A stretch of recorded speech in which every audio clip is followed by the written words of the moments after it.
We are so excited to have our McCarter student and our principal on the line with us. We're about to start momentarily. Board members are taking their seat as we see the time, and thank you for being with us this evening.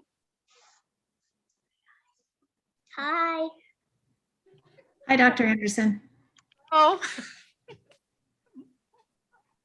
We'll give Ms. Boley just one more moment to return.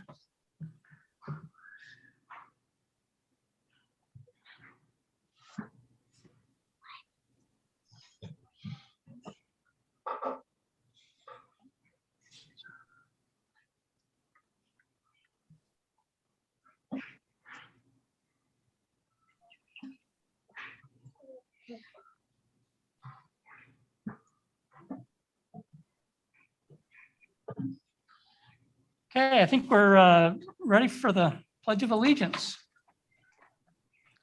Okay, tonight I have Janissa Ferrero with me, and she is in first grade in Miss Kolbiski's class. Her mom is Julie Ferraro, and she has taught fifth grade and now kindergarten for me.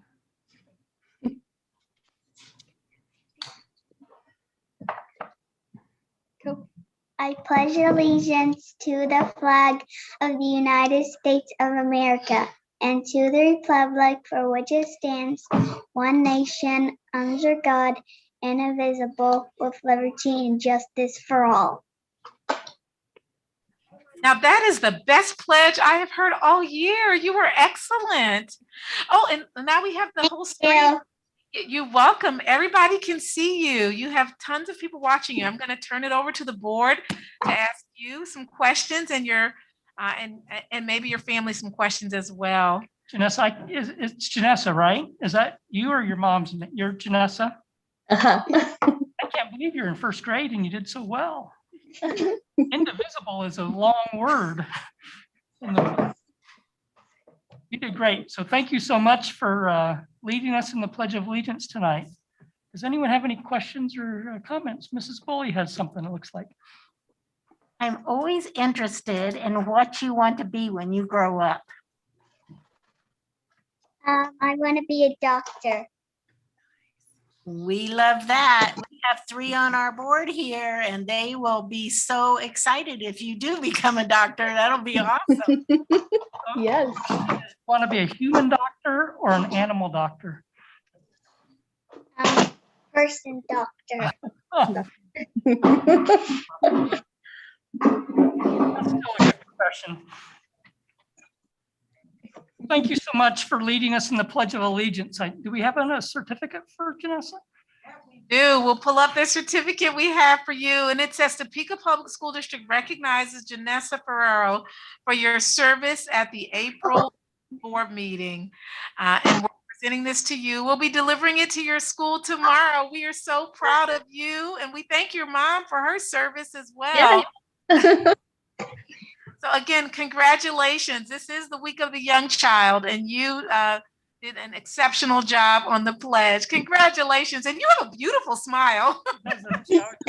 How happy she looks and how radiant her smile is. So I hope that sticks with you for the rest of your life.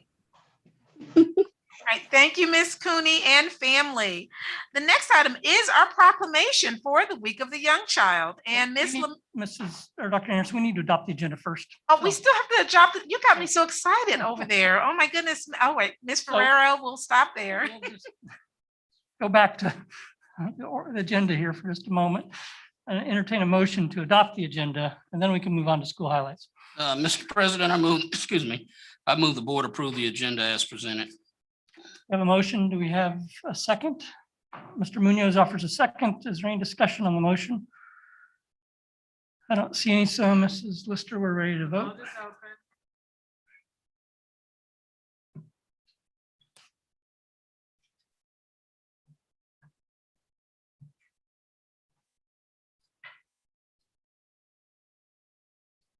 All votes are in and the motion carries unanimously. Thank you. Now we're ready for school highlights. This is my favorite part of the board meeting. And so following the Ferrero family and that excitement, it is the week of the young child, and Miss Lamanda Broyles is here, our principal from Shaner, who is has probably just as much. You know what, Miss Ferrero was probably like you when you were little. She probably has just as much, if not more, energy than most individuals, even through the screen. Ms. Broyles, I'll turn it over to you. Before you begin reading the proclamation, for those that might not be familiar with you, can you just share where your principal at, how many students you have, and any comment you'd like to make? Then you can jump right on into the proclamation. Absolutely. Thank you, Dr. Anderson. It is an honor to be here tonight with you. I am Lamanda Broyles, and I'm the proud principal at Shaner Early Learning Academy, and very grateful to be a part of Topeka Public Schools Early Childhood Department. I do have a background in special education and also was blessed to start a preschool classroom in a previous elementary school. So it's really neat to be able to be an administrator in early childhood as well, when that is definitely where my heart is, to start off our learners on the right foot to their educational systems. So thank you for allowing me to be here tonight. And Thank you, Ms. Broyles. We'll turn it over to you for the Week of the Young Child proclamation. Perfect. Here is the proclamation of Topeka United School District number 501, the Week of the Young Child, April 10th through 16th, 2021. Whereas the first years of a child's life are the period of the most rapid brain development and lay the foundation for all future learning. And whereas participation in high quality early childhood education saves taxpayer dollars, makes working families more economically secure, and prepares children to succeed in school, earn higher wages, and live healthier lives. And whereas young children need skilled, educated, competent, consistent, and compensated early childhood educators. And whereas working families need a strong regulatory structure to give them peace of mind to know that their children are safe and in a high quality early care and educational setting. And whereas early childhood educators need the ability to have basic workplace benefits, such as high health insurance, retirement, paid sick leave, paid vacation, and professional development leave. And now, therefore, be it resolved that the Topeka Public Schools United School District number 501, Topeka, Kansas, does proclaim April 10th through the 16th, 2021 as the Week of the Young Child. And we urge all members of our community to support efforts that increase children and family access to high quality early childhood education. And be it further resolved that a copy of this proclamation be included in the minutes of the Board of Education meeting, April 15th, 2021. In witness whereof, we, the staff of Topeka United School District number 501, do hereby affix the signature of our board president and the official seal of the Board of Education this 15th of April, 2021. Signed, the Board of Education. Thank you, Ms. Broyles. And while we have the opportunity of having Ms. Broyles, and that's our final highlight in the proclamation, if there are any questions about preschool and starting back, this is a perfect time to share that with our top preschool administrator. So I'll turn it over to the board if there are any questions for Mrs. Broyles. Mrs. Boley. So I was wondering how your students have been celebrating this week. I think you have some special days that you've been celebrating, and what can you tell us about that celebration in your building? Yes, ma'am. Well, if you ask me, I think early childhood teachers and paraprofessionals do a good job of celebrating all year long. But the Week of the Young Child is definitely a week where we celebrate our students, we celebrate just the imagination of being young and the innocence.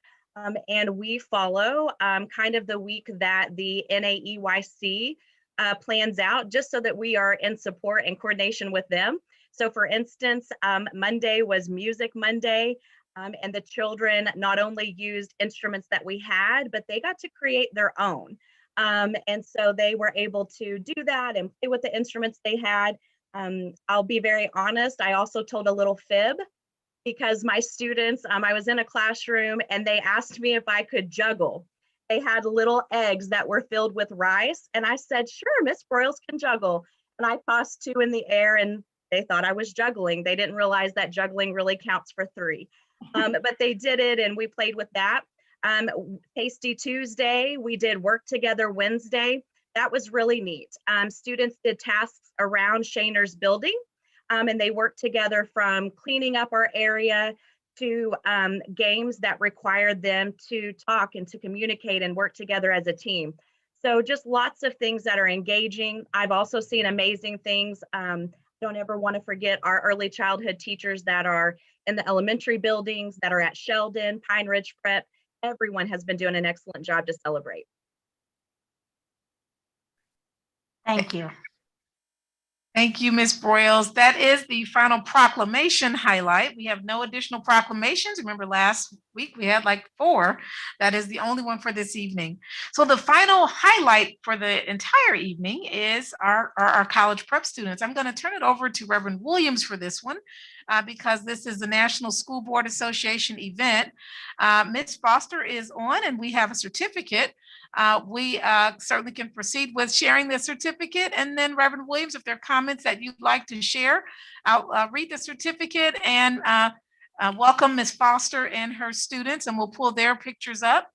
And each of the certificates really say the same thing, but so I'll skip each one of the names. We'll show them on the screen, but to share that Topeka Public Schools, this is a certificate of appreciation, and we are recognizing each of our students. And this one, it's Maya Welcher for presenting to the National School Boards Association.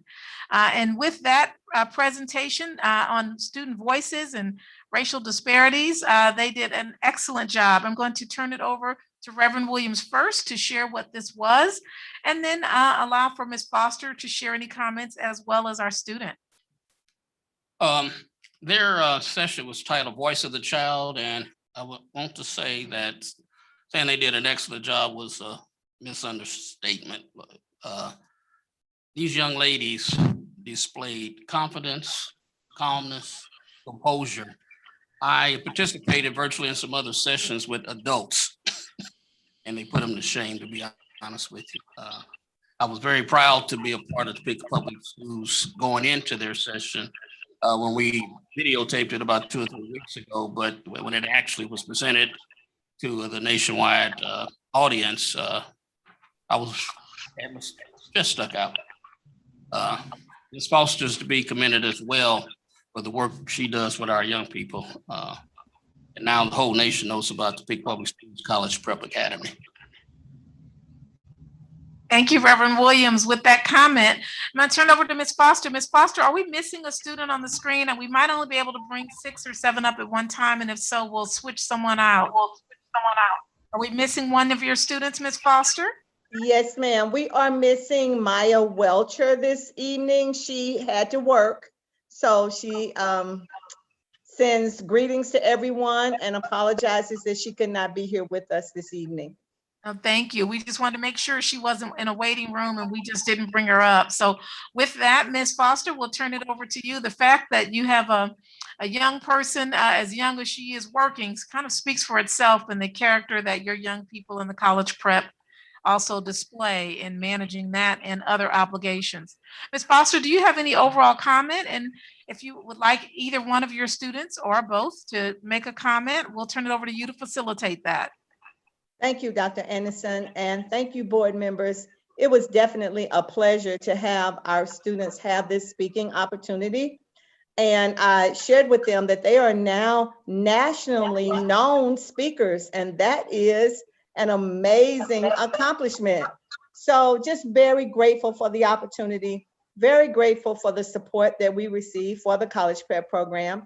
And these 3 young ladies were chosen because when we recorded, it was Women's History Month. So I thought, who better than to have 3 fantastic young ladies speak for and represent young women. So I have here with us this evening is Brenna Rushman. She is a 9th grader in the college prep program. And also Olivia should be on here. I don't see her, but I'm sure she's here. Oh, And she's Olivia, on. We can see her. You might not be able to, but we see both of them. amazing. And Olivia is one of our 8th grade student, and just glad to and so proud of both of these young ladies. Brenna, would you like to say something? When Ms. Foster first emailed me about this opportunity, I was a little nervous, but I realized what's the point of being nervous? I can be nationally known and I can get good college recommendations and stuff. Olivia? I definitely am grateful for this opportunity because I know that I am national, which is a great opportunity to have, especially if I'm looking forward to things like college scholarships and just things like that in general. And I'm just really glad that I had this opportunity. Thank you. Thank you, board, and thank you, Dr. Anderson.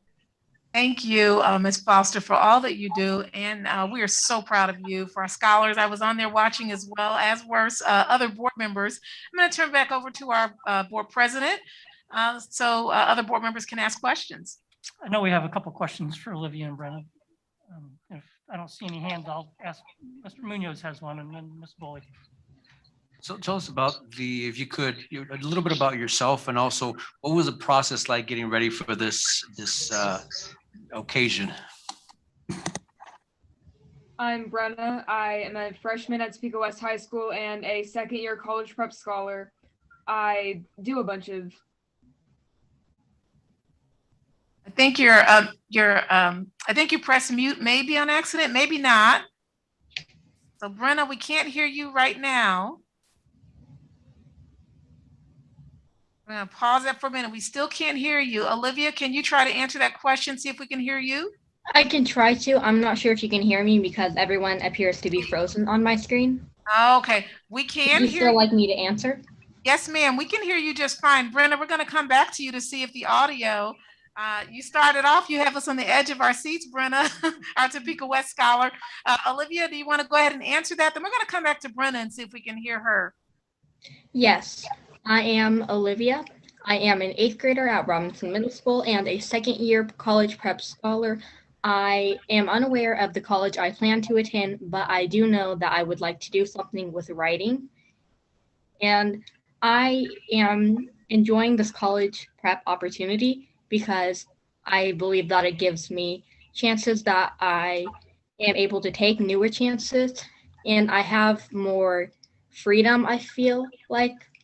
And it's just a great place where everyone can get along. It's a great community of people. Thank you, Olivia. Olivia, were you in the school play at Robinson last year, The Lion King? Yes, I was. I thought so. With that, we'll take it back to Brenna, and I believe there was a second question. Perhaps Brenna can answer that question as she was on the tail end of the first question. Brenna, do you want to test the audio again? Can you guys hear me now? Perfectly. All right.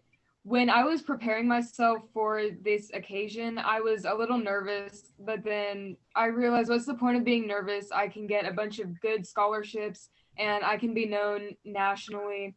And this is a really big step for me because I hadn't done a ton of public speaking before. We'd maybe had like 2 or 3 things that we had public come to. And that was like all the public speaking I had done. You did an excellent job, outstanding job. And when you do this in person for next year, you actually will get business cards. We always give our scholars business cards to take with them. So I'm excited for you. Mrs. Boley, did you have a question? I just wanted to share that I happened to be at that conference and was able to watch your presentation and how proud you made us. Reverend Williams is absolutely correct. You were also very professional, and the questions that were asked, you thought them out and answered them very thoughtfully and honestly. And you just did Topeka Public Schools proud, and sharing your experiences at your building was wonderful. So thank you for being so professional during your national speaking and making us so proud of you and bringing pride to your school building and your instructors. Thank you. Thank you. I don't see any other questions. Oh, just reiterate what's already been said. Thank you so much for representing Topeka Public Schools so well. I Again, congratulations. We are proud of you, and your certificates will be delivered to you tomorrow. And Ms. Foster, we have one for you as well. That concludes our highlights for this evening. Thank you, Dr. Anderson. Public communications is next on our agenda, and Mrs. Lister's shaking her head no, so we don't have any. Next on the agenda is take care of business by consent. Mr. President, I move the board approve the items of business by consent as presented and authorize the board president or superintendent to sign the special project and purchasing contracts for and on behalf of the board. Thank you, Reverend Williams. We have a motion. We have a second. Ms. Stewart Campbell offers a second. Any discussion on the motion? I don't see anybody raising their hand, so we're ready to vote, Mrs. Lister. Vote is open.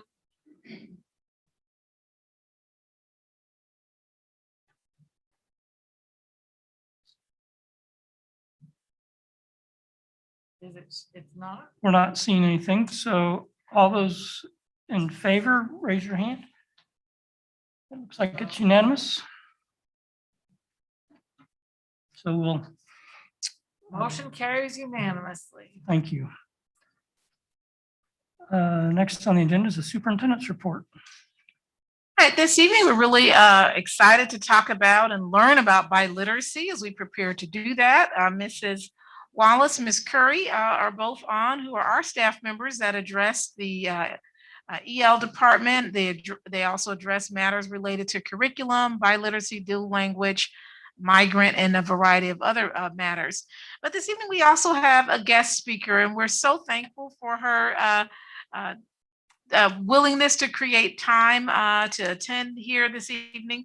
So from the Kansas Department of Education, thanks to the connection from our board member, Ms. Stewart Campbell, Ms. Regina Pazan is also here to present to us.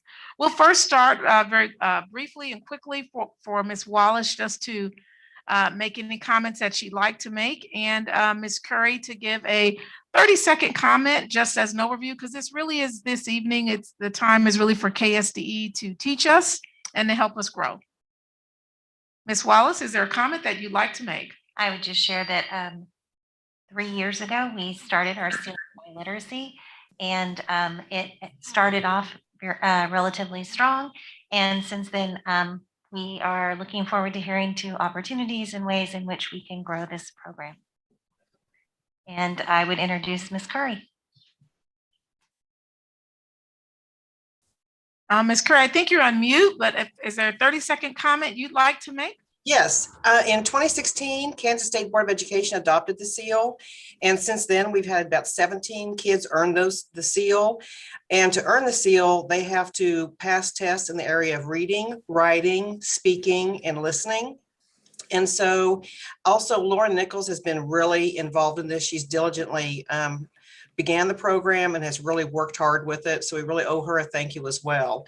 But we want to really more fully promote this program, and we want to significantly increase our numbers. And that's why Dr. Pizzat is here today, because I know her really well. We've worked together. She's really passionate about language, and she really wants to spread that passion on. She wants to promote it to students, and she wants to reward them for being bilingual through this seal. So with that, I'll just turn the floor over to Dr. Pizzat. Great introduction. Thank you, Dr. Pizzat, for being with us this evening. And the floor is yours. And then we'll open this up for questions for the board members when you're done presenting. Great. So can you hear me, first of all? Yes, ma'am. We can hear you, and the PowerPoint is pulled up. Okay, wonderful. Well, thank you, Dr. Curry, for that introduction. And thank you, everyone, for inviting me this evening to talk about the seal of biliteracy. This year I've done about 30 similar types of presentations, but this is the first Board of Education that has invited me to speak, so that's exciting. And I was invited a couple of years ago to attend the 5th grade promotion at Scott Elementary School, and I just remember that just being such a lovely event, and the pride in the parents and the students receiving those certificates for being bilingual at the end of 5th grade was very fun. I know that there are many language supporters and many people in Topeka who are passionate about bilingualism as I am. The dual language programs at Scott Elementary, Landon Middle School, and Topeka High School are like a bright gem in our state, and we all want to see those programs thrive. There are other programs, dual language programs in the state. For example, Wichita, Blue Valley School District, Olathe, and Garden City have elementary dual language programs.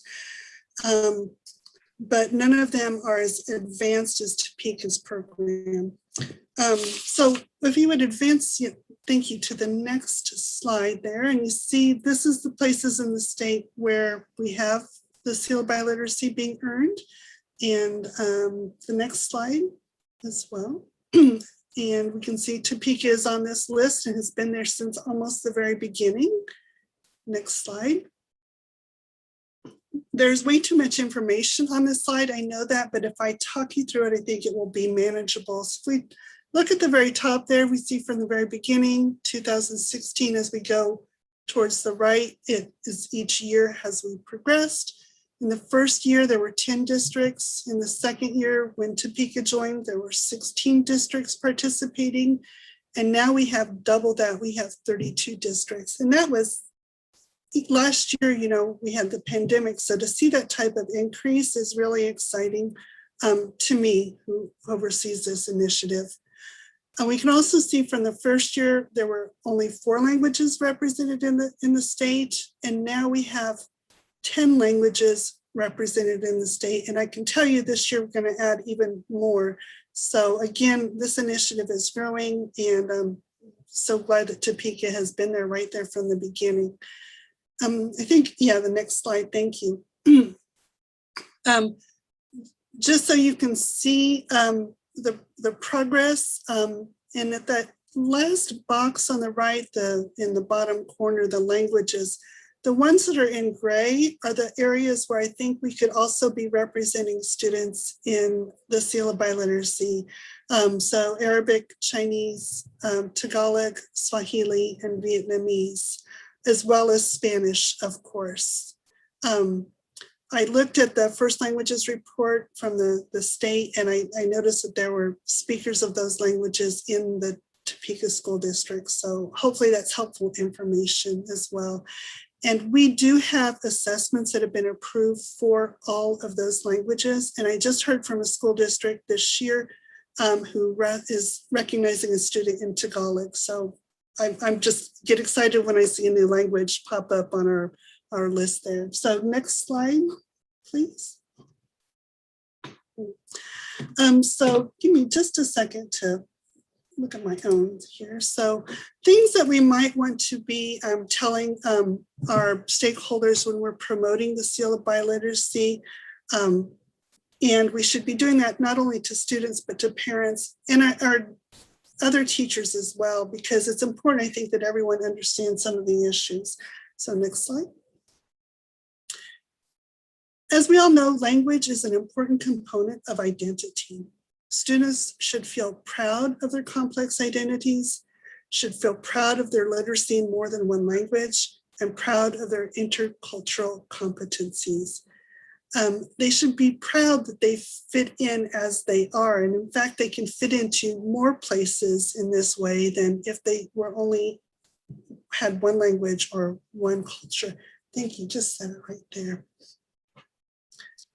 Students who maintain their first language also maintain important family connections, knowledge of their family's stories and history. And that is so important. I think nothing is more tragic is that when a student loses their first language and can no longer talk to a grandparent or parents, in some cases, we've seen this as well, but can no longer hear those stories from those past generations. It's kind of like the keel on a boat that keeps us anchored in this world, it makes us feel like we know who we are and where we came from. Next slide. So why the seal of biliteracy? Normally, people start this argument with the financial and college kind of explanation, but I think that it's more about pride. I think when students feel pride, they will be successful. When someone feels ashamed of who they are, then they will not feel successful. And it causes a lot of other problems too. So again, language is a major component of identity. There's a local and national shortage of dual language teachers. And if I could just pause on that point for a moment. This year, I'm just maybe more, it's becoming a little more acute, more pronounced, the shortage of language teachers that we have, not just in the state, but the nation. 60% of teachers teach in a district that is within 20 miles of where they grew up. 60% of teachers teach in a district within 20 miles of where they grew up. If we're going to have dual language teachers, we need to be growing dual language teachers. If we're going to have world language teachers, science teachers, math teachers, we need to be growing those teachers in our own district. So next point, supporting literacy in a student's first language strengthens literacy in students' second language. And then the next point, the seal of biliteracy says you are bilingual, that you have an extra skill. You're not behind, you're ahead. It flips the script on those English learners as being deficient or behind. And this is very important too. I won't say it's not important as the other points I was trying to make, but some colleges and universities are offering credit or retroactive credit to students who have earned the seal of biliteracy, especially KSU, Fort Hays State and Pittsburgh State. And I am bugging Washburn and KU and the others as well about this. It's so important, especially for our English learners and our first generation college students, because they often start college a little bit behind the starting line. So ideas for increasing participation. I think creating a team of supporters in the district and at each school who can perhaps collaborate and meet on occasion. And this team should be comprised of world language teachers, ESOL teachers, and high school and middle school counselors.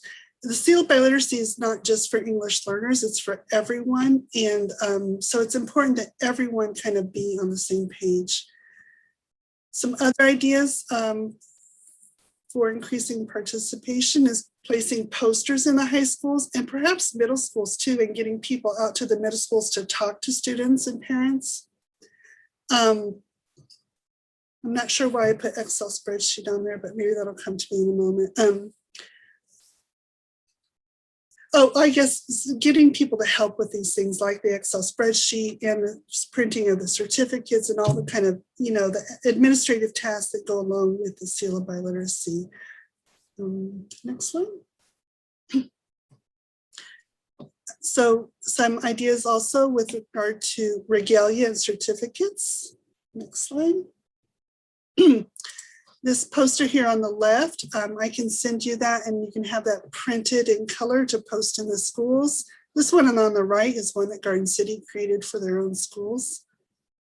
And next slide. This banner is what Salina posts in their hallways. They now have 4 years of banners, and the banner gets longer each year as the participation goes up. And Olathe puts these bulletin boards in their hallways of their school with the students' pictures. And I just think that this kind of self-promotes. Other students see it, parents see it, siblings see it. It kind of creates some buzz about the seal of biliteracy. And it shows that the school is proud. Recognizing students at graduation with regalia. Some districts have kind of limits on what kind of regalia can be displayed, but I'm hopeful that the seal of biliteracy will be able to be displayed in Topeka. This is a student who earned it last year. And I remember the superintendent called me and said, or maybe someone said the superintendent ordered that medal with his own credit card, just make sure it got there on time for this graduation ceremony that the student would have it. So that was very exciting too. So I know it's not just Topeka that's proud of these students. I always glad to hear other schools about how proud they are of their students. So I think that hopefully that wasn't too much of a death by PowerPoint presentation. Oh, maybe one more thing. Yeah, I'm sorry. I have 2 more slides, I guess. So this is Laura Gallegos Haynes, and Hayes does this event for her students. These are pictures from her Foreign Language Honor Society, but she does the same thing for her Seal of Biliteracy students. She puts out the medals, she orders cakes. The cake has like the picture of the Seal of Biliteracy on it. And so it's just a lovely celebration that they do for their students. And yeah, last slide or 2, here's a picture of what the certificates look like. And final note, the Seal of Biliteracy is for everyone, and I'm welcome to your questions. As the board prepares their questions, I do want to acknowledge Miss Laura Nichols, who she's kind of my go-to woman for all things related to counseling and anything else. And so as you ask questions, if it's about specifically about Topeka Public Schools as well, her name was mentioned earlier, and she'll be sharing in that regard. Ms. Nichols, while you didn't give kind of that 30-second piece based on Dr. Pazant's presentation, is there a comment that you want to make on what we do? So as board members ask questions about that or us, they have that familiarity. I would just add, just looking at her numbers there, I know that we have opportunity to grow. And Ms. Curry and I have been having a lot of conversations about how we do that. So I'm sure there's a question about that. And I just want you to know that that's in our plan. Last year was hard for us to get kids to test. So we actually had more kids signed up. We should have had about 40 completers last year. We had a tough time with the follow through. So I'm hopeful we get more this year. We've already got some done at Topeka West, Topeka High's getting their tests going too. So we're on track. I know it's not where everybody would like it to be, and I agree. So we'll get better. Thank you, Ms. Nichols, and she's the assistant principal at Topeka West. Turn it back over to the board president. Thank you, Dr. Anderson. Do we have any questions? Dr. Bonebright. Is there any potential for exchange scholarships? So students from Italy could come to Topeka and a student from Topeka could go to Florence or wherever, or Mexico City, or between their junior and senior years, for example. And is that question for me or for Dr. Anderson, or? Whoever wants to answer. Well, with that, for Topeka Public Schools, I believe Dr. Kipp is on with us. We actually do participate in the exchange program. And right now with the pandemic, there are some challenges. However, Dr. Kipp was just sharing the numbers of exchange students that we'll be accepting coming in. Previously, there was a partnership between Topeka High and China previously in past years, and students went there and they came here. But moving forward, the exchange program in general is active. And at the very end of this, following Dr. Pazant's answering other questions, I'll ask Dr. Kipp to kind of chime on in that regard. Mrs. Bowling. Thank you, Mrs. Pazant, for your presentation. We appreciate you being here tonight. Thank you so much. I was looking at the list of languages that are being taught through schools, and I just was thinking of the urgency of Native American languages. We have a generation that is dying away that has the language, and a generation that has they have not learned the language at all. And I'm thinking of that, loss of that language that is going to be upon us so quickly. Is there any ability to look at the Native American languages in the state of Kansas and help restore that? Thank you for that comment and question. And our Seal Biliteracy Advisory Council has a committee that has started looking into this. We have invited Dr. Kathleen Skinner to come speak to our advisory council about what is happening in Oklahoma. As you know, Oklahoma has many more languages, Native American, Indigenous American languages represented there. It's something that we want to approach very respectfully. Showing up and saying, hi, I'm from the government and I'm here to help, doesn't go over very well. And one of the issues is being able to teach those languages and finding out way to support the teaching of those languages. And so it's an issue that has been heavy on my mind, and I feel like that's where we should start, and that we should be putting a lot of effort into. So thank you for your comment. Thank Stuart you. Campbell. Thank you so much, Dr. Pizzat, for presenting to us. I loved everything you had to say, of course. I'm trying to look in the camera, so instead of up there. I have a few comments and questions, but the most important one for now is the districts that were able to give several seal of biliteracies. I think there was one district that issued over 100 last year. Is that correct? Yeah, and I don't have those numbers right in front of me, but it seems like the districts like Shawnee Mission that have international baccalaureate programs, they've always kind of had the most kind of students obtain that. So it's a different assessment, and I'm certainly not here to suggest that Topeka is not doing a great job. Wichita last year did not participate as much as well, and part of their numbers were so high because of previous year's students' scores. And so I know last year was just really hard, and I know that we're all doing the best that we can. And so I know, I don't know if that is helpful. Oh, right. Well, thank you. And I know that everybody is on board, and I know everyone's doing the best we can. But where I was going with that question was, what, like a district that was so able to issue so many, if you could just offer us some suggestions on what they're doing in order to be able to issue so many.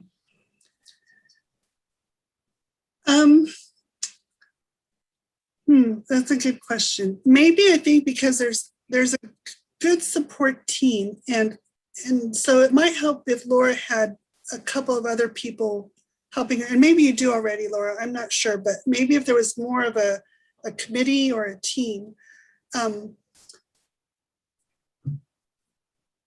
Gosh, other than that, I'm not quite sure.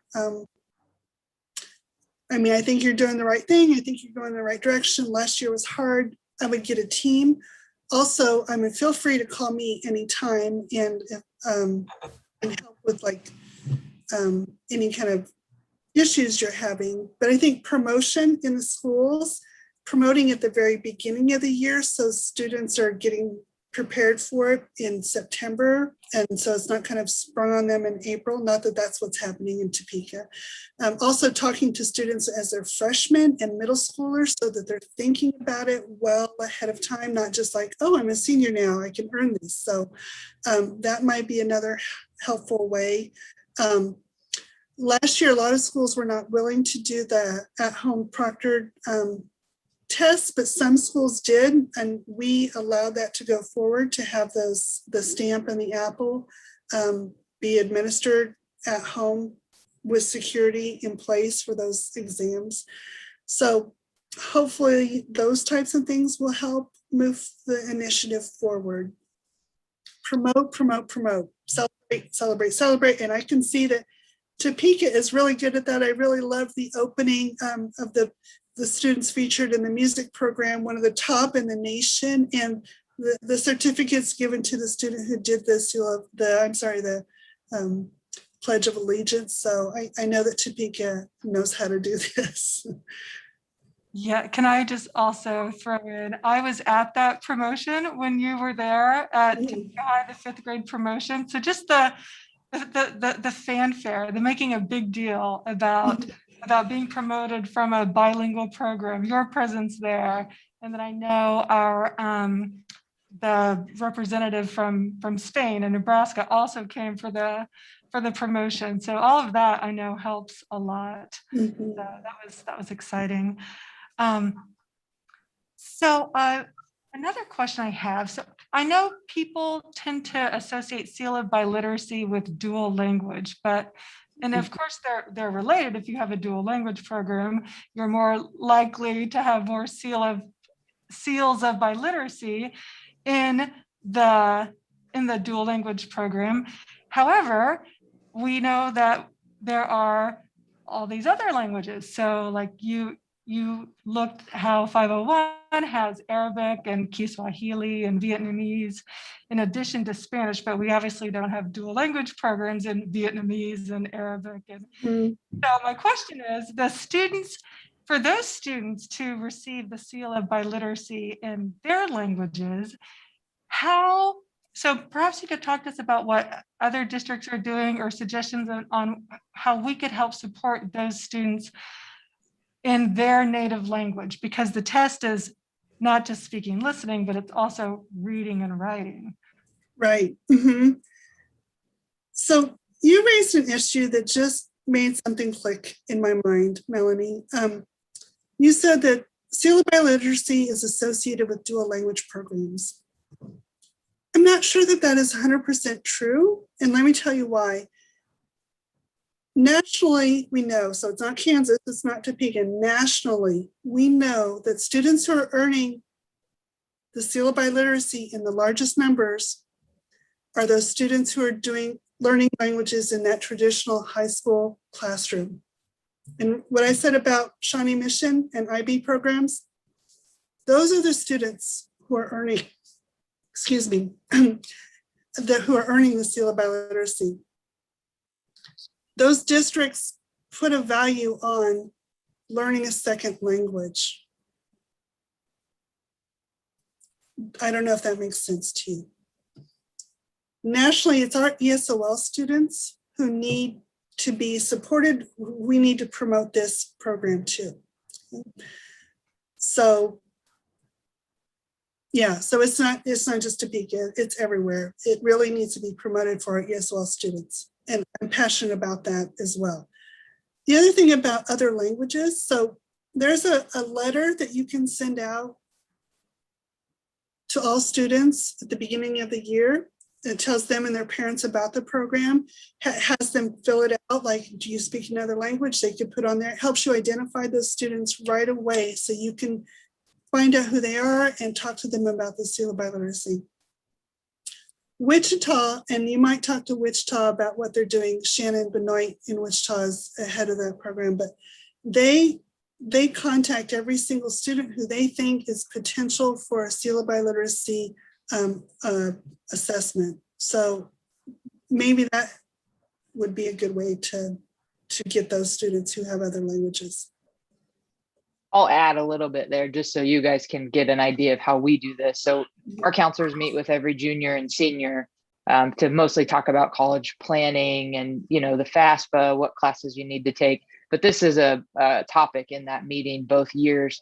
So we do try to get a gauge of, do you speak another language? You're not taking a class here, you're not an EL. And then we can sort of track them their junior, senior year to invite them to take that test. So we do have a little system in place. Again, like I said earlier, it could be better. We need to do a better job, but we've tried to build some of that in.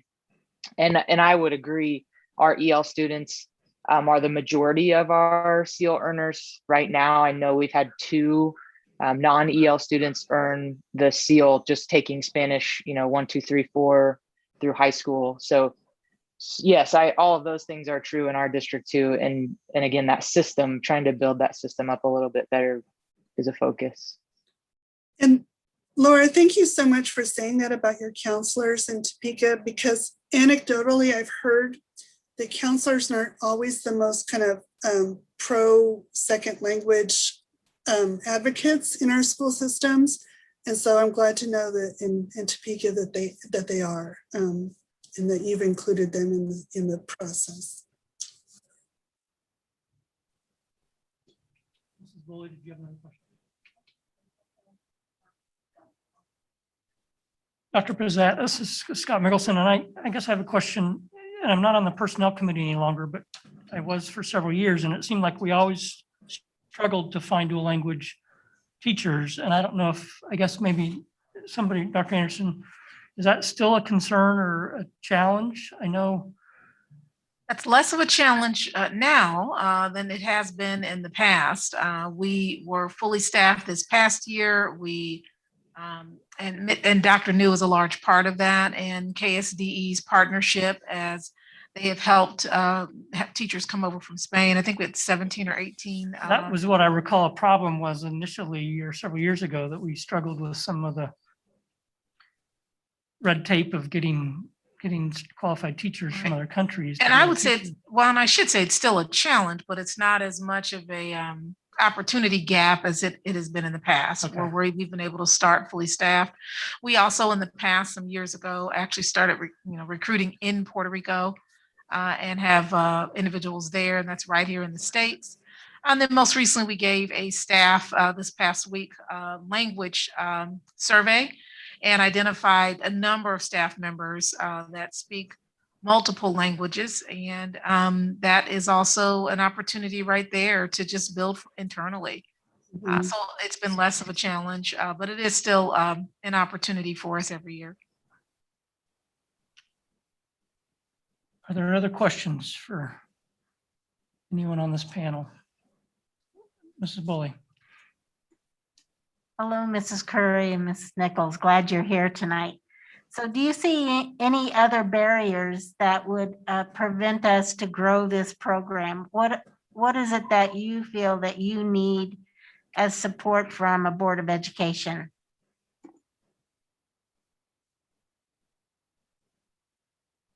Ms. Curry, is this me or you? Oh, I'm sorry. I thought it was for Dr. Pizzat. Personally, I feel like we're getting a tremendous amount of support from the board and from leadership here at 501. We have gained a lot of ideas in the talks that we've had about all kinds of ways that we can promote the seal of biliteracy. We're talking about making videos to show kids, promoting on our Cox channel for Topeka Public Schools. I mean, the more we've talked about it, the more ideas we've come with. So I think it's something more along the lines of just us building momentum on this really great foundation that Ms. Nichols has started for us, and just to continue to grow from there. And I really think we need to promote this seal of biliteracy, starting with pre-K at Scott and throughout the district, because when you get kids really excited about something and keep building it up and building it up, by the time they're in high school, they're going to hardly be able to stand to wait to try to go for that seal of biliteracy. So there's a lot we can do, and I think we're really excited to get started on it. Well, good luck. It's very exciting, and I'm glad that all of you have come together to try to figure out how to promote this. Having a dual language is so powerful in the business world, being able to speak other languages in your business. And so this is something that'd be very powerful for our career readiness. With those comments, I do know at the beginning there was a question from Dr. Bonebrake regarding foreign exchange. I saw Dr. Kipp on the screen. So Dr. Kipp, I believe the question was, do we participate, and what does that look like in terms of foreign exchange, in terms of students coming here and our students going to other places, and what various places are represented? Yeah, thank you. We always have had a pretty robust foreign exchange program and, symbiotic relationship with many countries. Obviously, that was kind of put on pause with COVID, and, certain countries and depending on their degree of outbreak and contagion there, a lot of our foreign exchange kids were either trapped here or had to go home early once COVID started occurring. Fortunately, a lot of those things are starting to, be more relaxed, and, depending on the country of origin, like for instance, we've already approved 2 more kiddos from Spain and Italy to come on over. There's an automatic quarantine procedure once they get here. I can't tell you exactly how many days they have to quarantine, but so we're looking to really build that influx, because we know they add so much to the culture, and they learn from us just as much as we learn from them. Thank you, Dr. Kip. Dr. Bonebrick, does that answer the question in part? And did you have any follow-up question for Dr. Kip? No, I frankly think the best way to learn a language to get totally immersed in it by being in another country. Having done that for a year, it can be overwhelming at times, but you sure learn a lot. Absolutely. Absolutely. Thank you again, Dr. Kip, for sharing the information you've shared. I'll turn it back over to our board president. So Dr. Kip, do you know, so we know about the number of students coming from other countries to study here in Topeka. Do you know the number of students, or just roughly how many outgoing, how many students from TPS go to, in non-pandemic times, obviously, go to other countries to study?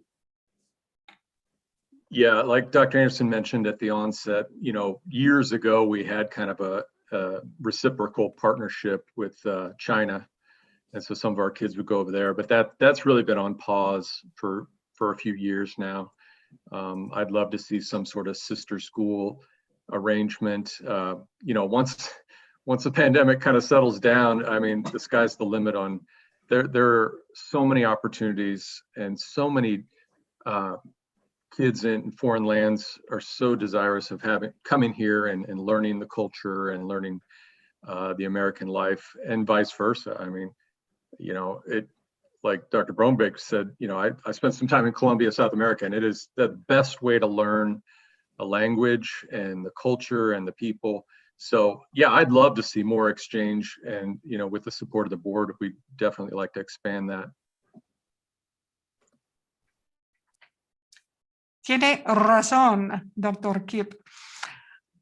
So just one last thing, I just wanted to make sure that I publicly thanked Dr. Pizzat for presenting to us and sharing all this really useful information. And also I want to thank Ms. Curry and Ms. Nichols also for all your efforts with the seal of biliteracy and dual language and ELLs, and just your nonstop advocacy and passion. We see it and we hear it, and I thank you very much.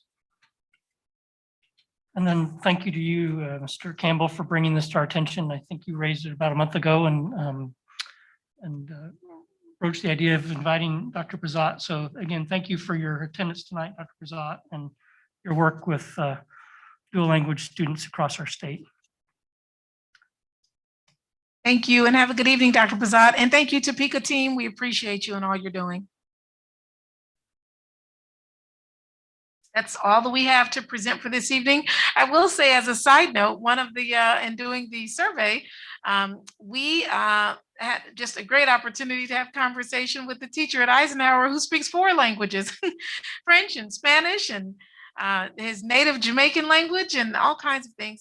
And he has expressed desire and toured today at TCALC for computer sciences and college prep. And what just a wonderful look at our own internal talent and how much we have. And he's just a second-year teacher. So we're excited about the continued growth. Dr. Anderson, I know there was switching gears just a moment, there was a question earlier about kind of now that our kids are back in school for several weeks now, and the enthusiasm for, seeing their friends and their teachers may have worn off a little bit. Is there an update that you can provide to us on where we are as far as attendance? Are kids Zooming, or are they attending class in Zoom? Are they coming to school? Absolutely. And I think Miss Norman might be on with us this evening. She's one of our middle school principals. And if so, we'll just pull her on up. And I should have actually called on her because we're one of those scholars, yours, Miss Norman, one of those middle school students at the college prep. Maya Welcher. Oh, the one that's working. Yeah. And that's something that really speaks to your students as well as the balance they have to provide. So the question, did you hear it from Dr. Mickelson about, first few weeks in? We'll turn it over to you, Miss Norman. Yes. So what I have experienced at Chase and what I have shared with my colleagues and they have shared back with me is increasing momentum, actually. And we have had 54 students return to Chase that were remote, and every single day we are adding more. So as the word is getting out and as our safety procedures continue to protect our students from the virus and that we're not having spread, we actually having more and more students return. We still have students that are remote, and we still have teachers that are working with their principals with regard to, we have some in the district remote only classes. And in conversations with some parents, I know we're getting very creative. We have some situations where students are part remote and part in person. And I know that all the secondary principals are working with our families to make sure that we're meeting their needs in any way we can. So I have a student that's starting tomorrow that is, going to be remote part of the week because of transportation.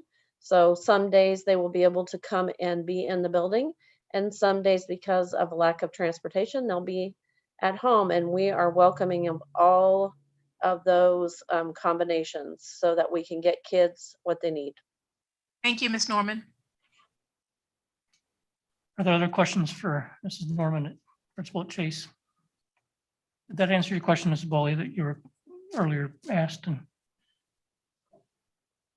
Okay, thank you, Mrs. Norman, for your attendance tonight and answering that question. Next on the agenda is one action item, and we talked about this last meeting where we have to approve or we've been requested to approve some changes to our course of studies, our program of studies, to coincide with the Washburn University partnership for our Young Scholars Academy. So we'll entertain a motion to.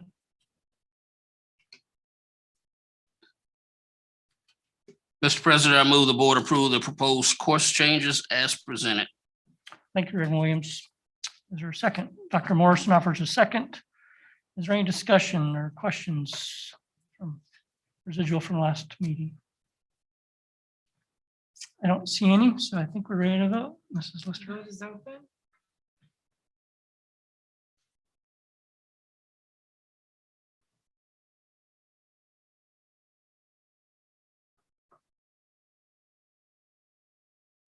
All votes are in and the motion carries unanimously. Thank you, Mrs. Lister.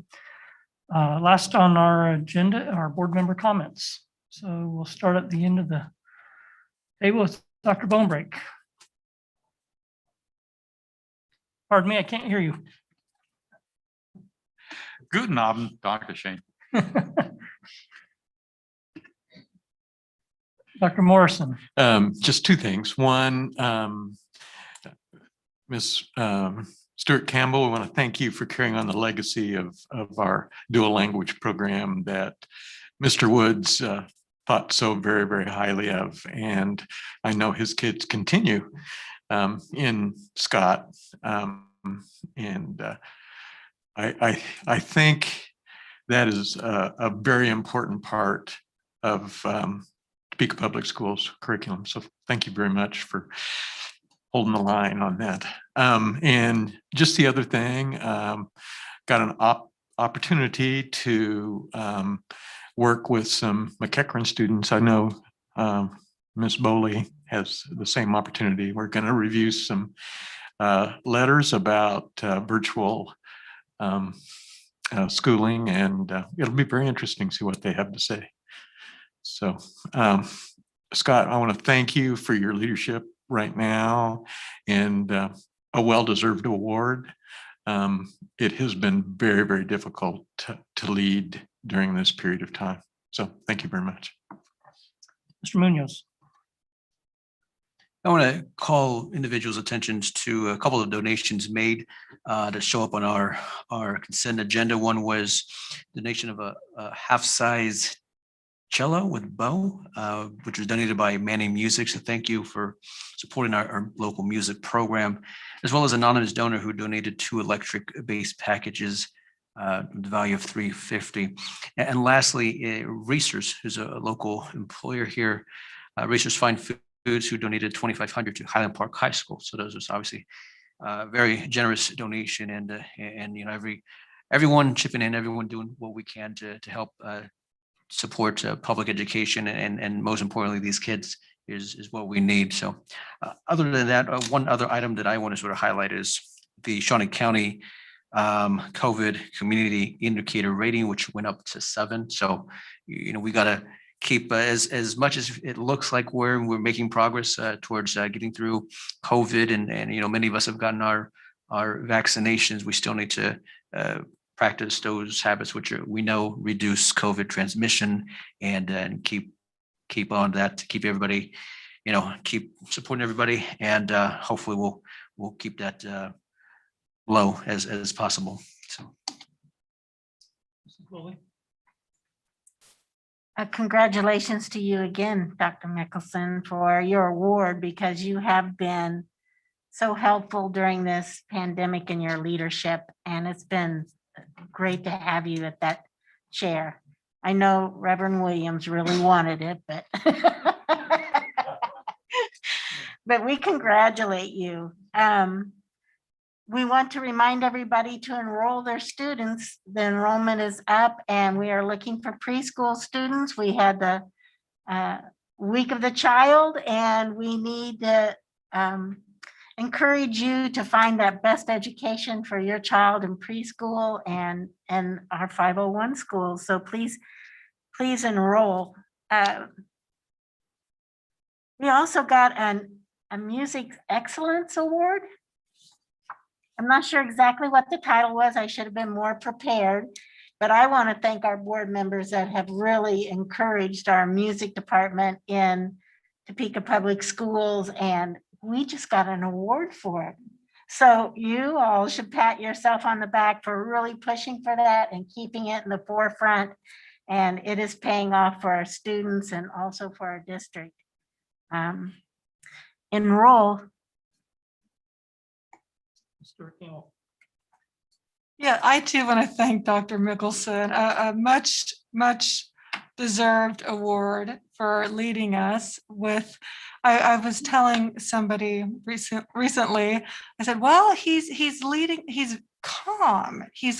There's all this stuff going on, and I know it's better now, but you have just been calm and competent and steady this entire time. So thank you for that.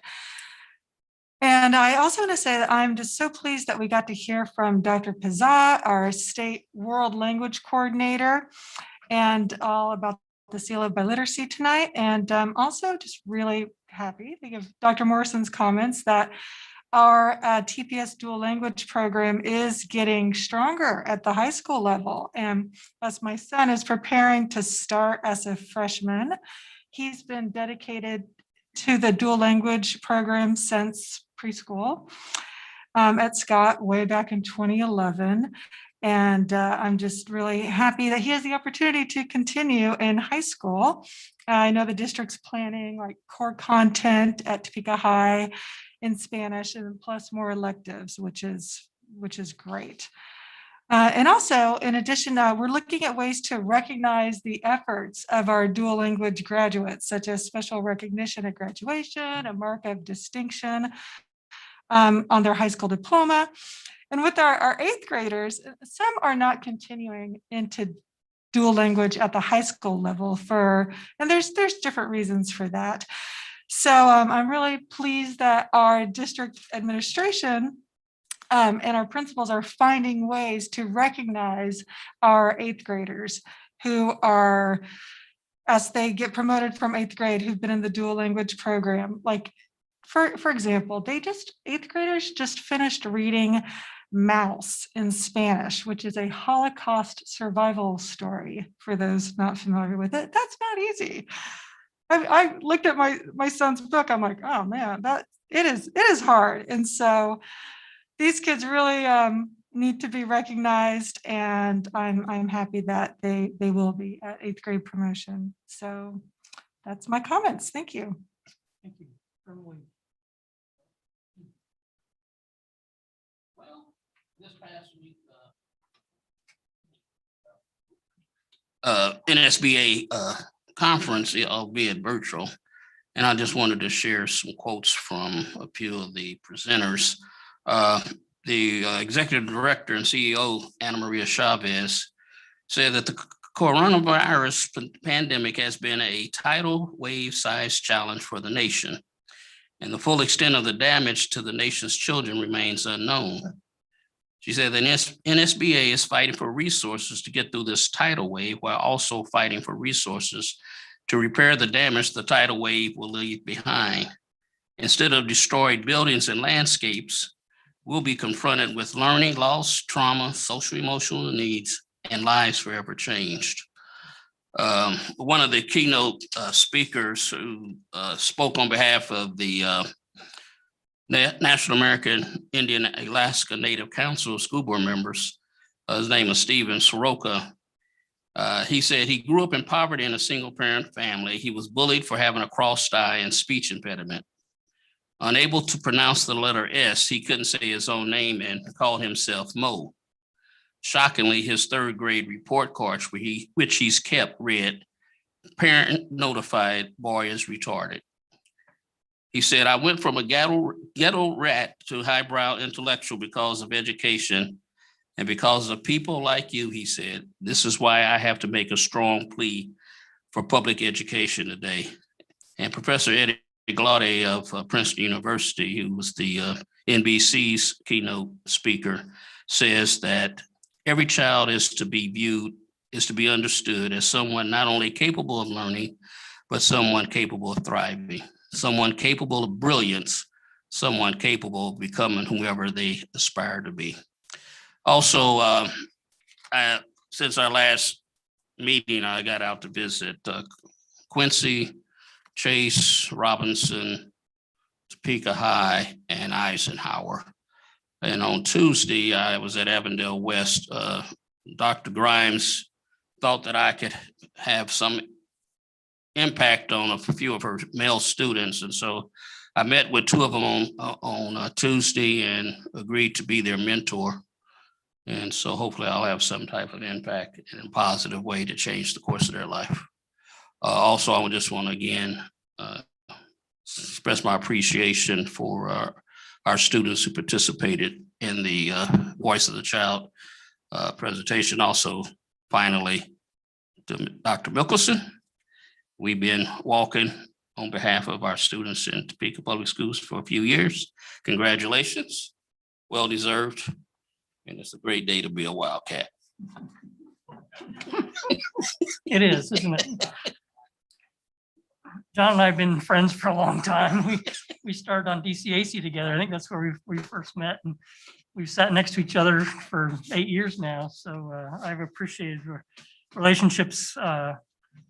I've formed, several people have sent me notes or whatever, and I've responded to many of them and said the relationships I've formed with people on the board and in the district, and admire their hard work and dedication to our students and our staff, has been the most rewarding part of this position or this responsibility. So thank you for those kind comments. A couple organizational things. One,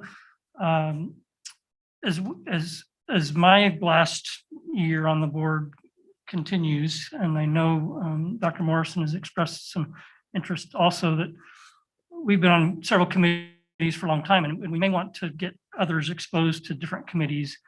And so I plan to send out a list of committees and times and dates. And so if you have a special committee that you're interested in, please let me know. And we may try to diversify some committee assignments just to broaden some experiences before the new year. I'm reminded of our distinguished staff awards coming up on Tuesday, April 17th or 27th, 6 p.m. on the Cox Channel 14 and the district Facebook page and YouTube page. One of the downsides to this pandemic is we've historically been able to meet in person, see these distinguished staff walk up and receive their award, hear a little bit about them, and see and meet their families. And I miss that. And unfortunately, we still won't be able to do that this year, but next year, I hope we will be able to do that. But some deserving people from all departments within the district will receive an award as a distinguished staff. So I'd encourage you to participate remotely. Mr. Munoz, Dr. Morrison and I met with Finance Committee this past week. One interesting tidbit that the most memorable part of that meeting, I think for me, was we still haven't received our February bill for gas or energy, but it was expected to be 8 to 10 times higher than normal. It's going to be audited, and we will look at whether or not we are legally bound to pay all that. But also, sometimes the districts across the state get criticism for having a little bit of extra money in their budget. But when you might have a $700,000 or $800,000 bill for energy for 1 month, that little surplus quickly disappears. So I know Mr. Mankey's keeping a close eye on that and anxious for that bill to come in just so we can see how much that is.